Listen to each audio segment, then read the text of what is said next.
as someone who was born in the 2000s and absolutely hates the idea of talking to anyone female, yeah, I figured it's just natural for me to spend like 10 minutes talking about Alien Force aliens.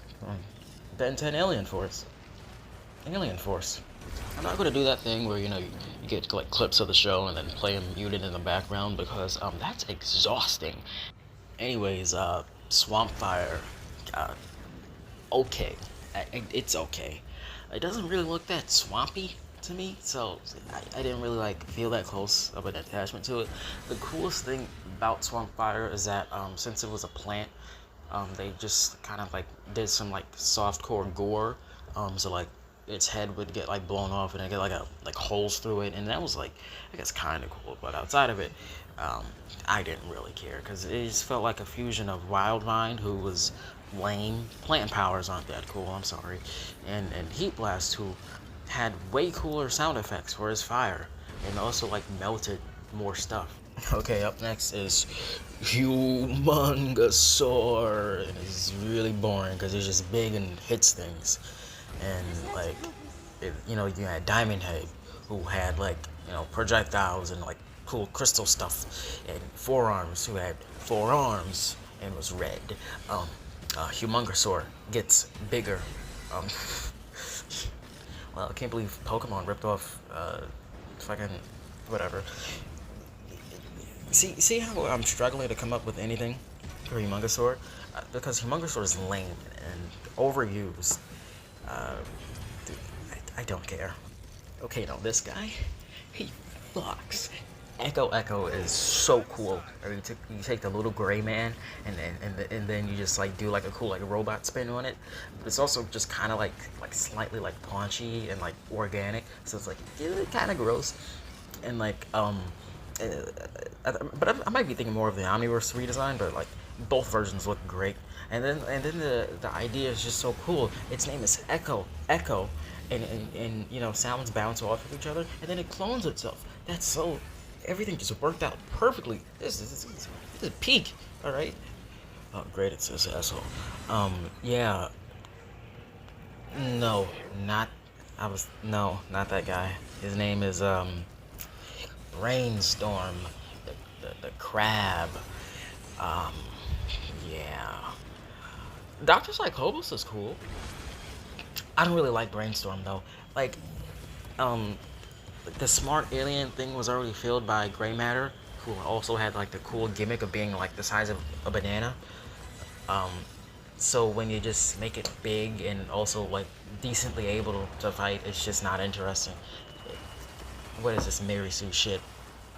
God, this guy, and like, it's a crab, and like, the thing about crabs is that they have like hard shells and like a lot of legs and the claws, and it doesn't really do anything with those.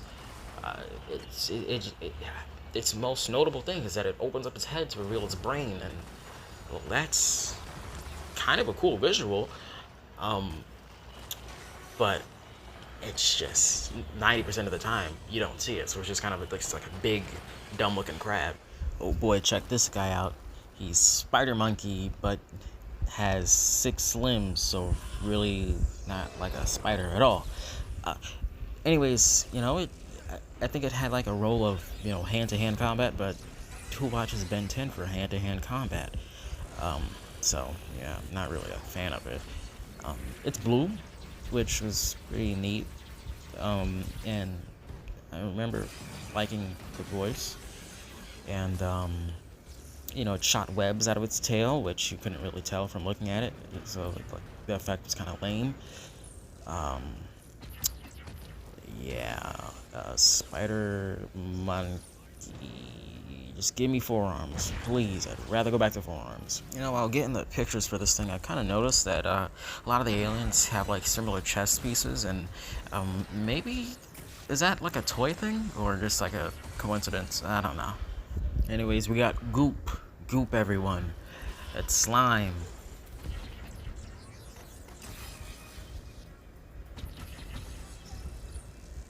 Goop. Give it up for Goop. All right, on to a fan favorite alien, Alien X. Um, you probably already know how Alien X works, but I just want to explain it because it's so cool. All right, so basically, Ben becomes borderline invincible and immune to literally everything because he's basically God. But the caveat is that he has to convince two like opposing sides in his head to make a decision, and the decision could be basically anything. Like at one point, he recreates the universe. But like yeah, and Alien X is just like a man that's space, and it's like not super complex, but it just sells everything because like his power is everything, like space, but at the same time, the way like you go about using it is just so mundane. So like yeah, why not just be a man? It's rad. Lodestar is one big walking magnet. I'm not gonna put a picture up. Do you remember how Lodestar looks? This is how Lodestar looks. Did you care? Were you surprised? I don't care about your response. I got a lot of mixed feelings on Chromostone because this guy, like, he has this really cool head, but like the power set is just not that interesting because like the chromosomes thing is being like a crystal, so he can redirect like a light and energy, but just energy is so unbelievably vague when like the idea was like focused in with like feedback who just does electricity, and feedback is by the way just the best electric alien, and there's like 10 of them, and even though there's like 70 aliens, so you figure that out. Point is it just having like energy be your power is just kind of lame. Like feedback is just better, even though Chromostone looks cool. Like Chromostone can fly, and there's also this weird scene where like it comes back as Diamond Head, and it's like yeah, okay, I guess they're both rock people, but I feel like that could have been the perfect time for a Steam Universe crossover. Okay, so up next is Nanomech, an alien made for the live-action Alien Force movie, which I have not seen in like over a decade. So yeah, I just know that it's a little robot bug guy. It looked pretty neat in that one episode of Omniverse it appeared in, but it's a little bug thing that I think can shoot lasers, so it's not very useful. Yeah. Oh, would you look at that? It's Jet Ray, the flying alien, who goes like as fast as the speed of sound. It can shoot lasers and can swim underwater. It can breathe in space and can bring back the dead and some other bullshit. I don't know. They just made the thing able to do anything. And I think it was actually the last alien you saw in Alien Force. I think I saw that on the trivia page of the wiki. Yeah, I don't really like this. I don't know anyone who did. It's like, it's fine, but like the shooting lasers thing was never really like super satisfying to see, in the show, and like there was a much cooler flyer, Wrath. It's a cat guy. And as someone who spent a long time playing Incineroar and Super Smash Bros. Ultimate for the Nintendo Switch, which I actually don't even have anymore. Like I lost it. It wasn't because of anything I did, and I don't know how I left it there, and then it was moved. I think some asshole who I live with might have done it. But I'm not gonna get into that. Wrath, yeah. Well, I don't like it.